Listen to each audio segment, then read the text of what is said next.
Assalamualaikum warahmatullahi wabarakatuh. Bagaimana kabarnya teman-teman? Eh, Semoga kalian tetap sehat dan tetap jaga kesehatan di masa pandemi saat ini. Oke, di sini saya akan menjelaskan tentang model pembelajaran core. Nah, sebelum kita memasuki materinya, eh, saya perkenalkan terlebih dahulu ya. Perkenalkan, nama saya Rahmat Widodo dengan NIM 23070 190 113. Di sini saya akan menjelaskan apa sih itu model pembelajaran core. Nah, model pembelajaran core adalah model diskusi yang dapat mempengaruhi perkembangan pengetahuan dan berpikir reflektif yang memiliki 4 tahap.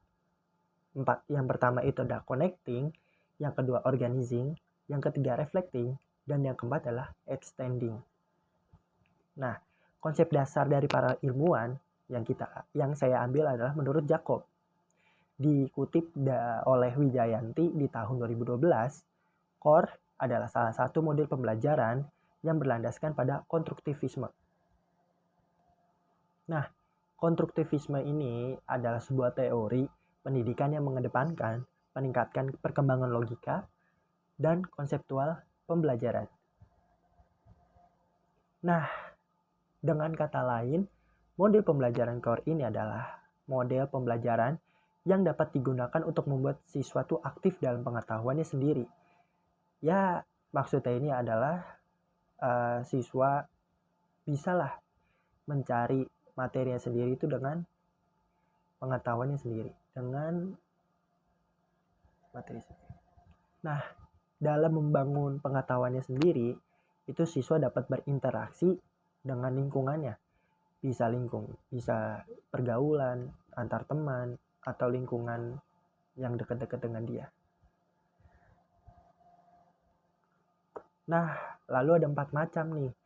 4 macam maksud dari 4 macam tadi. Yang pertama itu ada connecting, organizing, reflecting, dan extending. Nah, kita bahas satu persatu ya. Connecting merupakan kegiatan menghubungkan informasi lama dengan informasi baru atau konsep baru. Nah, maksudnya ini adalah saat kita memasuki kelas, kita menyampaikan materi yang lama lalu dihubungkan dengan materi baru.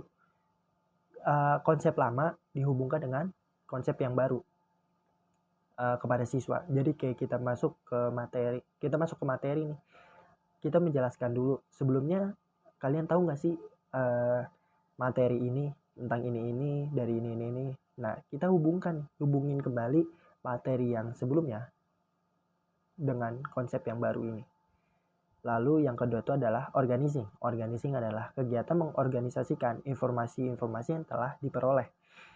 Nah, maksudnya ini adalah pengorganisasian ide-ide untuk memahami materi yang dilakukan oleh siswa dengan bimbingan guru. Kayak kita ngasih materi nih, bla bla bla bla. Nah, lalu siswa itu mencatat dan kalau misalkan ada yang mau nanya ya boleh, siswa tuh boleh beraktif gitu. Lalu yang ketiga adalah reflecting. Reflecting adalah kegiatan memikirkan kembali informasi-informasi yang telah didapat. Nah, setelah kita udah ngasih materi dan lalu siswa-siswa itu mengumpulkan ide-ide, lalu kita bagi kelompok nih. Pembagian kelompok itu ngacak. Gak semuanya pintar, gak semuanya rajin atau apa. Kita ngacak. Lalu setelah itu kita lihat apakah siswa itu memikirkan kembali, mendalami dan menggali informasi yang sudah didapat dan dilaksanakan dalam kegiatan kelompok siswa.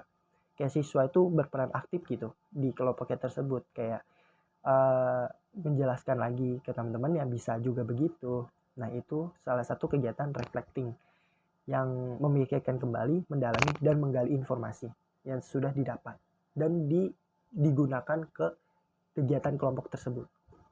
Lalu ada extending. Extending adalah proses memperluas pengetahuan. Nah, proses memperluas pengetahuan di sini itu ada pengembangan, pengembangan, memperluas, menggunakan, dan menentukan melalui tugas-tugas individu. Kayak misalnya kita nih sudah melihat nih siswa nih yang berkelompok, itu kan pasti ada yang aktif dan apakah ilmunya itu digunain ke kelompoknya tersebut. Nah, setelah kita udah tahu kayak gitu, lalu kita beri tugas nih per individu. Tugas per individu ini bertujuan untuk sejauh mana sih siswa-siswa itu dapat memahami materi dari yang kita sampaikan. Dengan adanya tugas, jadi kita tahu nih apakah siswa itu benar-benar memahami atau tidak.